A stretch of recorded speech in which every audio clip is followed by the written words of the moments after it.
দেখো এখানে আমি ন্যাশনাল ইনকাম আর এর সঙ্গে পার্সোনাল ইনকামের কনসেপ্টটা ক্লিয়ার করবো আজকে। এর আগে ন্যাশনাল ইনকামের কনসেপ্ট পেয়েছো, তাহলে এখানে পার্সোনাল ইনকাম বলতে আমরা কি বুঝি? পিআই, পার্সোনাল ইনকাম মানে এটা কি, আমরা একটা ফিনান্সিয়াল ইয়ারে একটা হাউস হোল্ড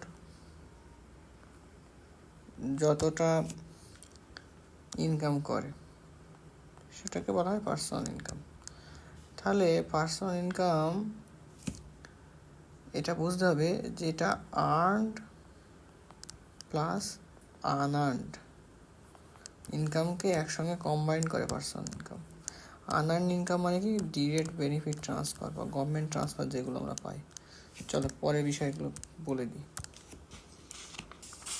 অ্যাকচুয়ালি আমরা লিখতে পারি personal income is equal to national income. দেখো ন্যাশনাল ইনকাম থেকে গভর্নমেন্টের যে আনডিস্ট্রিবিউটেড প্রফিট, মানে গভর্নমেন্টের যে প্রফিটটা হয় যেটা গভর্নমেন্ট কাউকে দেয় না, সেটা তো আমার পার্সোনাল ইনকামে আসবে না। তাহলে এটা বিয়োগ করতে হবে, মাইনাস কি করতে হবে, net interest payment made by household. দেখো আমি ধরো কোনো একটা লোন নিয়েছি বা কোনো কিছু নিয়েছি, সেগুলোর উপর তুমি ইন্টারেস্ট পে করি না, সেটা আমার বিয়োগ করতে হবে, বাদ দিতে হবে।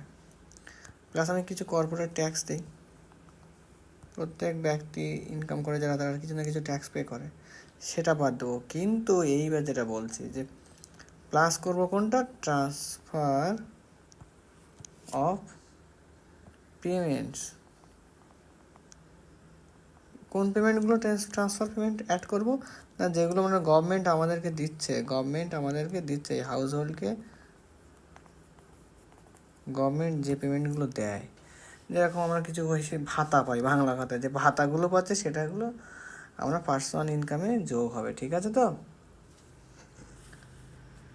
এইবার আমাদের ডিফারেন্স বুঝতে হবে যে এই পার্সোনাল ইনকাম আর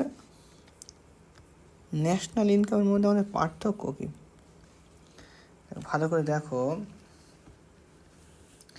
পার্সোনাল ইনকাম মানে কি, যে আমরা যে সমস্ত ইনকামগুলো পাচ্ছি, মানে আমাদের পাওনা, receipt of income.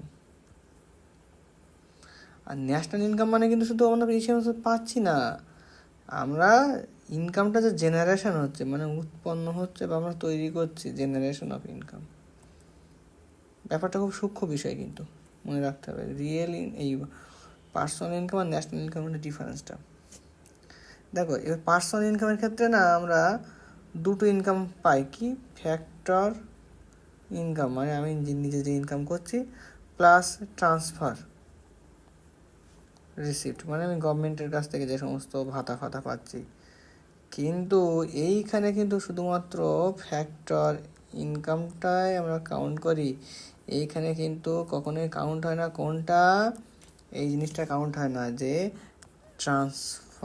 Transfer income কি আমাদের কাউন্ট হবে, ট্রান্সফার রিসিপ্ট এটা কখনোই কাউন্ট হয় না, এইটা কিন্তু কখনোই এর মধ্যে কাউন্ট হয় না, মনে রেখো।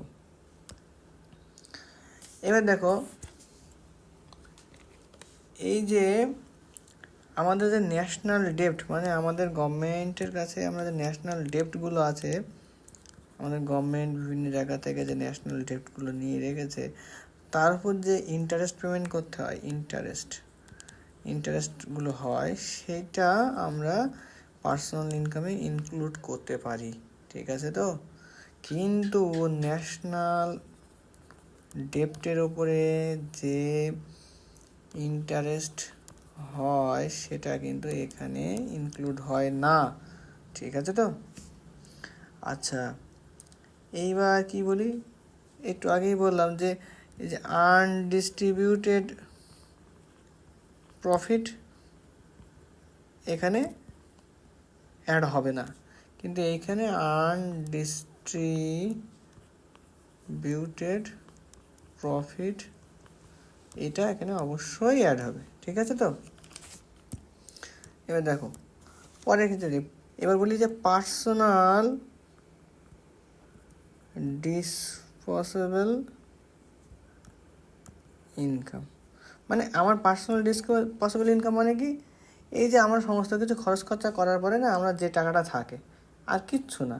ধরো আমি একটা ইনকাম করলাম যে পার্সোনাল ইনকাম, তার থেকে তো খরচা আছে, যেন আমি কিছু ডিরেক্ট ট্যাক্স পে করছি, যেমন ইনকাম ট্যাক্স পে করছি, ডিরেক্ট ট্যাক্স, প্লাস আমরা মিসেলিনিয়াস যে সমস্ত ফিজ, মিসেলিনিয়াস যে খরচগুলো হচ্ছে, মিসেলিনিয়াস যে সমস্ত খরচগুলো, ফি, ফাইন, এই সমস্ত যা কিছু আমরা খরচ করি সেগুলো বাদ দিয়ে যেটা থাকছে পার্সোনাল ইনকাম থেকে, সেটা হলো আমাদের পার্সোনাল ডিসপোজেবল। ঠিক আছে, তো এইটাই পার্সোনাল ডিসপোজেবল ইনকামটাই আমাদের কি বোঝায়, যে পারচেজিং পাওয়ারকে বোঝায় আমাদের পার্সোনাল ডিসপোজেবল ইনকাম। কারণ এই সময় ট্যাক্স ফাইন দেওয়ার পরে যে টাকাটা থাকবে সেটাই তো আমাদের মার্কেটিংয়ে কেনার ক্ষমতা থাকবে, তাই না? তো সেটাই হলো পার্সোনাল ডিসপোজেবল ইনকাম। এটাই আবার আমাদের পারচেজিং পাওয়ারকে বোঝায়। ব্যাস, এরপরে চলো যে তাহলে ন্যাশনাল ডিসপোজেবল ইনকাম কী হবে। এটাও নিশ্চয়ই বুঝতে পারছো যে ন্যাশনাল ইনকাম, তার থেকে এবার দেখো ন্যাশনাল ডিসপোজেবল ইনকামের ক্ষেত্রে কী করছি, নেট ন্যাশনাল যে প্রোডাক্ট একটু আগে তোমাদের বুঝিয়েছি, এটা ফ্যাক্টর কস্ট, মানে কি ওই সেল দিয়ে বুঝালাম, CELL। কেউ যদি না বুঝতে পারো আগের ক্লাসগুলো দেখলে বুঝবে সেলের মানে কি। এই চারটে দিয়ে প্রোডাকশন যা হচ্ছে, অথবা এটা দিয়ে আমরা বলছি ন্যাশনাল ইনকাম। এর সঙ্গে আমরা কী করছি জানো তো, এই যে নেট ইনডিরেক্ট ট্যাক্সকে যোগ করছি। কেন বলতে ট্যাক্সকে যোগ করছি, কারণ এটা তো গভর্নমেন্ট নিচ্ছে না, গভর্নমেন্টের কাছে তো ইনকাম হচ্ছে, এটা তো গভর্নমেন্টের কাছে ন্যাশনাল ইনকাম মানে। আর পার্সোনাল মানে আমার নিজে, তাহলে গভর্নমেন্ট তো ট্যাক্সটা নিচ্ছে, তাহলে ট্যাক্সটা গভর্নমেন্টে যাচ্ছে না, গভর্নমেন্টের লাভ হচ্ছে। প্লাস নেট আমাদের এই যে কারেন্ট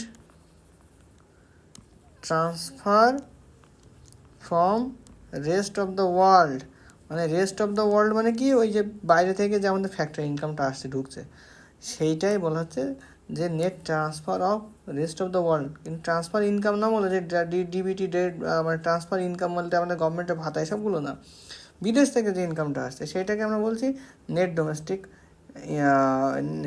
ন্যাশনাল ডিসপোজেবল ইনকাম। আচ্ছা, এরপরে যদি আমরা বলি যে তাহলে গ্রস ন্যাশনাল ডিসপোজেবল ইনকাম বলতে কোন জিনিসটা বোঝানো হচ্ছে, এই যে কিচ্ছু না, টোটাল ইনকাম একটা ইকোনমিতে যেটা থাকছে ফর ফাইনাল কনজামশনের জন্য যে ইকোনমিতে যে ইনকামটা আমাদের থাকে সেটাকে আমরা বলি যে গ্রস ন্যাশনাল ডিসপোজেবল ইনকাম। এটাকে আমরা ডিফাইন করতে পারি কি করে, gross national disposable income equal to লিখতে পারি গ্রস ন্যাশনাল প্রোডাক্ট প্লাস এই যে আমরা বিভিন্ন current transfer from rest of the world, মানে বাইরে থেকে যত বিদেশ থেকে টোটাল যে কারেন্ট ইনকামটা পাচ্ছি তার থেকে আবার বিয়োগ করব কি, যে current payment to the rest of the world, মানে বিদেশেও তো আমরা কিছু টাকা পাঠাচ্ছি, আমাদের লস তো হচ্ছে আমাদের ব্যবসা বাণিজ্য করার ক্ষেত্রে, সেটা বিয়োগ করে দেবো, আর কিছুই না। এইবার তারপরের কনসেপ্ট কি, তাহলে নেট ন্যাশনাল ডিসপোজেবল ইনকাম কোনটা বোঝায়, NNDI যারা বোঝাচ্ছি, যে গ্রস ন্যাশনাল ডিসপোজেবল ইনকাম থেকে আমরা জাস্ট ডেপ্রিসিয়েশন মানে আমরা খরচ খরচাগুলো বাদ দিলে যেটা পাবো সেটাই। ঠিক আছে তো।